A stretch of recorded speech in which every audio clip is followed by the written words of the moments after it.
Ayon dito kay PBBM, hindi magmamadali sa desisyon sa online gambling. Sa gitna ng umiigting na diskusyon ukol sa online gambling sa bansa, tiniyak ng Malacanang na hindi mamadaliin ni Pangulong Ferdinand Marcos Jr. ang pagpapasya hinggil sa isyo. Hindi agad magpapasya si Pangulong Bongbong Marcos tungkol sa kinabukasan ng online gambling sa bansa. Ayon sa Malacanang, nais muna ng Pangulo na ikonsidera excuse me po, ang mga pananaw at mungkahi ng mga stakeholder bago magpatupad ng anumang pulisiya. Sa press briefing nitong Martes, binigyan din ni Presidential Communications Undersecretary at Palace Press Officer Claire Castro ang pangangailangan ng masusing pag-aaral at malawakang konsultasyon bago isulong ang anumang pagbabago sa kasalukuyang patakaran.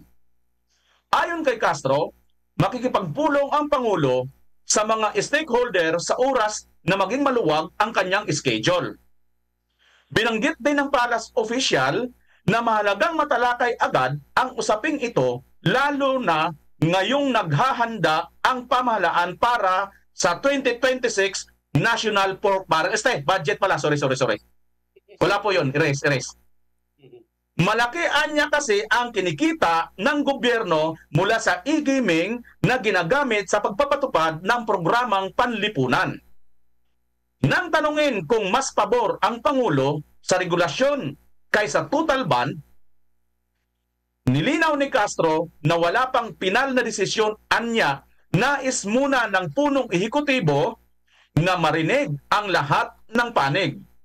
Nauna na rin sinabi ni Marcos na ang total ban sa online gambling ay maaaring magtulak sa operasyon nito na mas mahirap bantayan at kontrolin.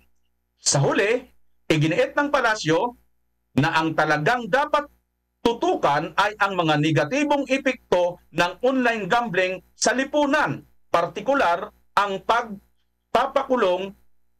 pagkakalulong sa sugal, lalo na sa mga kabataan. Mayroon po tayong video, pakiplay po video mga partner. Given the ongoing budget preparations and the heavy reliance of some social programs on e-gaming revenues, when can the public expect a final decision on the online gaming policy so that any changes can be factored into the 2026 spending plan? Actually, nakausap po natin ang DBM at ngayon po kasi sila magsusumite ng budget ng NEP. At ang panukala naman ng Pangulo na makausap ang mga stakeholders, kasama na po ang representative mula sa mga simbahan, ay hindi pa po ito na-schedule as of the moment. At ito pa lamang po ay kasasabi ng ating Pangulo, lalo-lalo na doon sa MPC sa India. So mag-i-schedule pa lamang po ang Pangulo para po makausap ang lahat na maaaring mga concerned parties para maisagawa ang sapat na pag-aaral patungkol sa online gaming. Kailan po natin i-expect tong scheduled consultation with stakeholders? Within the month po kaya? Maaasahan natin yan, pero tignan po natin ang schedule ng Pangulo dahil marami pa po siyang sa ngayon na schedule na ginagawa. Pero sa madaling panahon ay gagawin po yan ng Pangulo. And last question na lang, Yusek. Si President said na going a total ban would be bad. So is he totally close na sa idea na wala ng total ban, talagang regulation na lang? Maliwanag ang sinabi ng Pangulo diyan. Sa kanyang opinyon, dapat aralin at hindi dapat padalos-dalos ng kilos dahil kailangan madinig natin lahat ang mga stakeholders at mga concerned parties patungkol dito. At ang sabi nga niya, hindi naman yung paglalaro o yung sugal mismo or online gaming ang nagiging problema, kung hindi yung pagiging addicted to gambling. At yun dapat ang umpisahan na masolusyonan. Pero ang sabi nga ng Pangulo, yun lamang ay kanyang opinyon at hindi pa po ito napapasama yung mga dapat niya madinig. At kung sasabihin naman po sa nasabing pagbi-meeting or conference with other stakeholders na dapat na iban, yun naman po ay gagawin ng Pangulo. Ayan mga kapartner. Parang nagpipigil na ang aking mga kapartner dito, pati ang ating mga viewers Sige mga partner, umpisan mo na partner Pads. Ano ang masasabi mo rito? Alam nyo, itsura pa lang ni Auntie Claire, gusto mo nang gibain yung buhay mo Tinatakasan ka lang, hindi lang kaluluwa tumatakas ka sa'yo. Lahat ng bait, lahat ng bait ko, makikita ko pala yung pagmumukha ni Auntie Claire, nanggigigil na ako. Alam niyo po, wala namang katuturan yung mga pinagsasabi ng mga yan. Noong pong araw, no, totoo lang po, kumikita rin naman tayo sa Pogo. At etong Pogo, kasi yan lang ang konsiderasyon nila Paano yung kinikita, di ba? Pinaiikot nila ng mga sinasabi nila na kinakailangan ikonsulta muna kung kani-kanino, kinakailangan stakeholders. Ano po ba stakeholders ang pinagsasabi nyo riyan? Kumikita kayo dyan sa online gaming, hindi ko lang alam kung kitang above the table lang yung kinikita dyan, pero pinasama nyo ng pinasama yung Pogo noon, samantalang ang Pogo, hindi po mga mamamayang Pilipino yung nagsusugal dyan.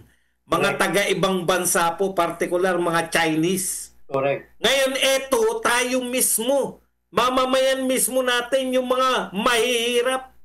Yun yung pinagsusugal natin.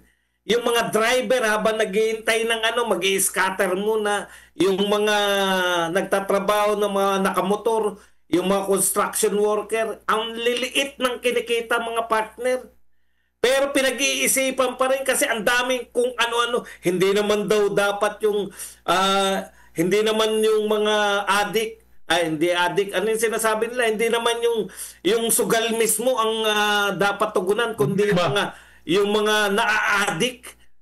Anak ng tinapay, hindi ko maintindihan talaga Double standard sila. Pinasama yung Pogo, walang Pilipinong naa-adik.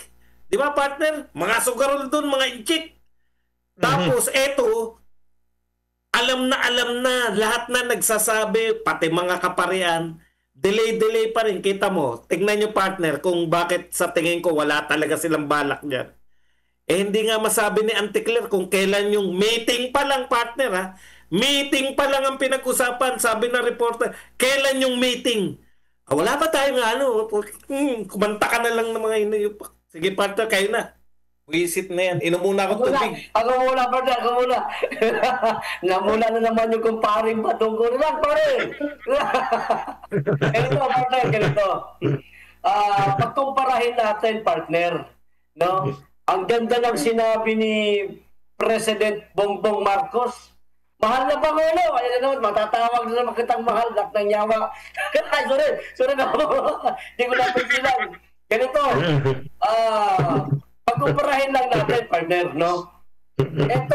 Etong maliwanag na partner na maraming mga kababayan natin na nagiging biktima dito sa online gambling. Maliwanag naman Napakarami ng pamilya nag-aaway Mga bata na may minor de edad, maaaring magsugal, natututong magsugal. Yung kanilang allowance sa pag-aaral, nagagamit nila.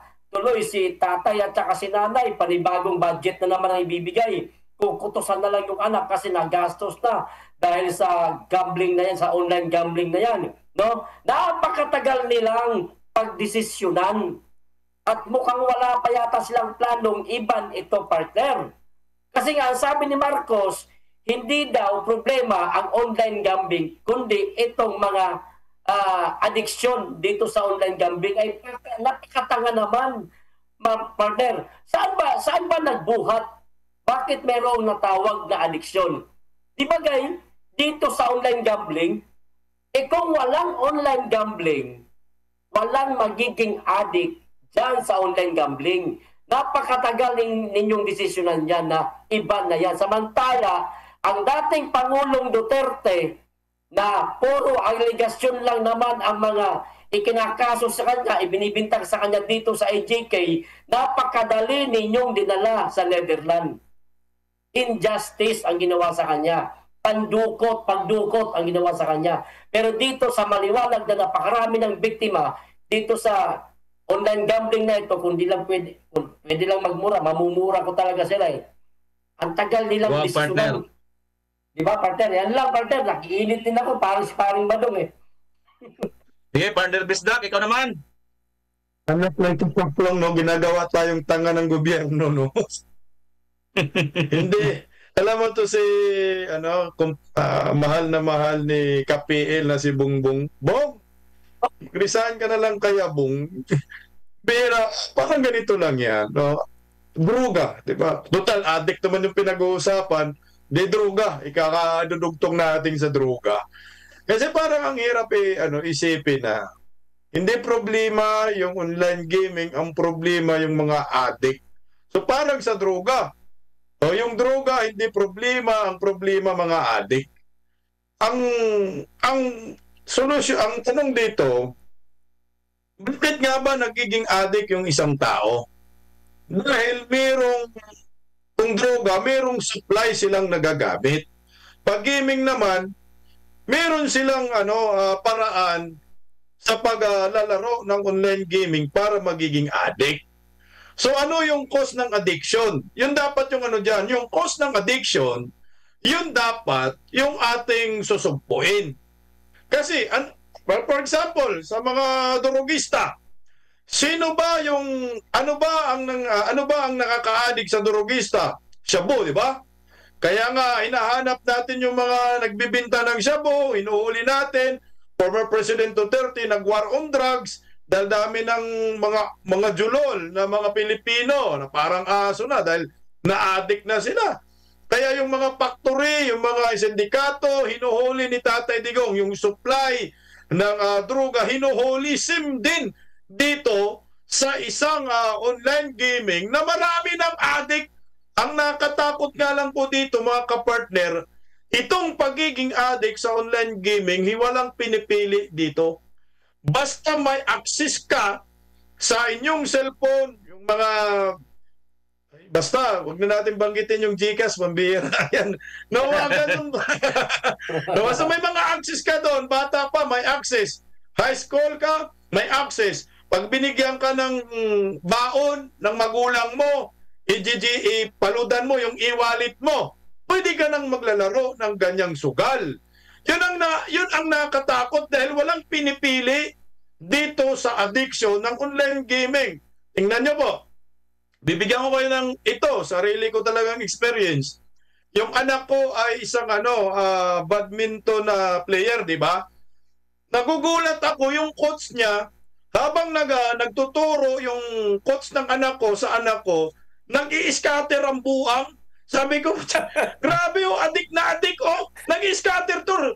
Nagdidrills yung anak ko. Siya naglalaro ng scatter. Sabi ko, putya, sayang yung binabayad ko dito.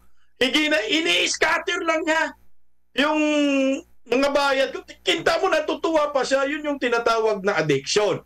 So, paano po natin solusyonan yung addiction ng mga Pilipino dyan? Dahil marami ng nasisirang buhay, pati asawa, nasasangla na, isira yung pamilya, itigil mo yung online gaming. Yan ang dahilan.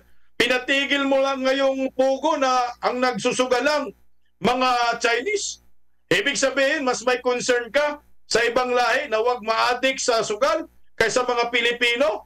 So tinuturuan tayo magiging addict sa sugal kung gano'n, mga kapartner. Oo, mga kapartner, Partner, dagdag ko lang. Dagdag ko lang. Di ba ang mga taong nire-rehab partner yung naa-addict sa alak, sa droga, sa sexual, at saka sa sugal. At saka sa sugal. Maliwanag. Di ba? Yan yung mga taong nasa rehabilitation center. Sila itong tinuturuan, binabago yung kanilang mindset para maiwasan na yung mga bagay na yun na kinaa-addikan nila. Maliwanag na yan, bakit hindi na lang iba niyang online gaming na yan? Correct. Partner, dagdag ko lang din, Ang sinasabi kasi nila, once na iban mo yan, mas mahihirapan daw sila dahil mag-underground daw tong mga to. Mas mahihirapan daw sila. Yan po ang katwiran ng mga inutil. Yeah. Mahirapan ka, ban nga. Ibig sabihin ng ban, illegal. So hahabulin mo lang illegal. Kasi ngayon daw bumabalik yung, kita nyo kinakatwiran kung ngayon nga daw bumabalik yung mga isabong kahit naban na.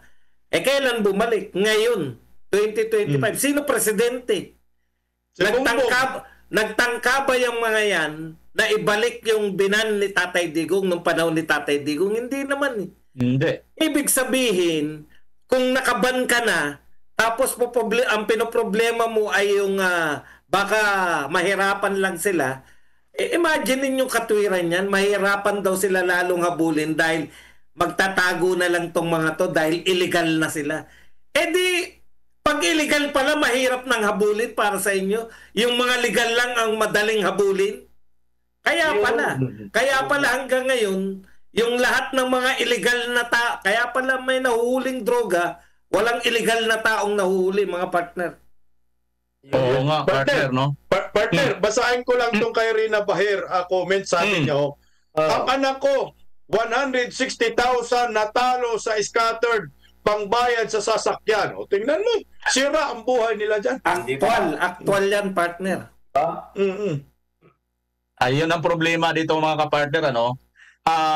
Ang nakikita ko kasi dito, si BBM talaga, PBBM, no? PBBM kasi mahal na mahal natin yan eh. Lalo na ni KPL eh. Mahal na yan. I love you. Ganun. Lagyan mo ng ganun. Ito kasi si Pangulong Marcos nung nakarang SONA, nung nauna pang SONA, no? Talagang direktahan niya, sinabi niya na ban na talaga, total ban ang Pugo. Kaya naman, nangyari, total ban talaga. Pero itong sumunod na SONA na ito, na mayroon namang panawagan na rin na para i-total ban na rin itong illegal gambling sapagkat ito nga ay nagkukos ng addiction ng atin pong... Ang nakakalungkot dito kasi ang una ritong tatargetin yung mga kabataan. Mga kabataan talaga. Dahil di lingid sa kaalaman ng ating bansa, halos kahit mga bata pa may mga GCash na. So, mabilis na pong access. Hindi ko naman ano yung GCash, ano? No. So dahil sa bilis ng access ng ating mga kabataan, makaano lang kaagad ng pera, makakuha ng pera kahit kapiraso lang yan, maliit lang yan. Alam niyo yung malaki, nag-umpisa yan sa maliit eh. Hihingi mo na yan ng bata ng 10, 5 piso, ipapang-load niya doon. Hanggang sa lumaki na ng lumaki kasi nga addicted na, yun na yung mangyayari ngayon dyan. Kung seryoso talaga itong si Pangulong Marcos, dapat doon pa lang sa SONA binanggit niya na. Meaning to say, nagpapakita lang ito si Pangulong Marcos na wala talaga siyang balak na ipatigil ito. Ngayon, kaya nga hirap na hirap sila magpaliwanag kung, sa mga tanong kung ano ba ang gusto nilang solusyon. Regulasyon ba? Hindi rin nila inaano eh. Kundi, ang sinasabi lang nila, mag-ingat tayo kasi mas lalo yan magiging, pag illegal na, mas lalo tuloy tayo mahihirapan para anuhin yan. Kumbaga, hindi na tayo kumita. Parang ganitong gusto nila mong sabihin ni Marcos dito eh. Utang na loob nyo pa nga sa akin pag hindi ko yun pinatigil eh.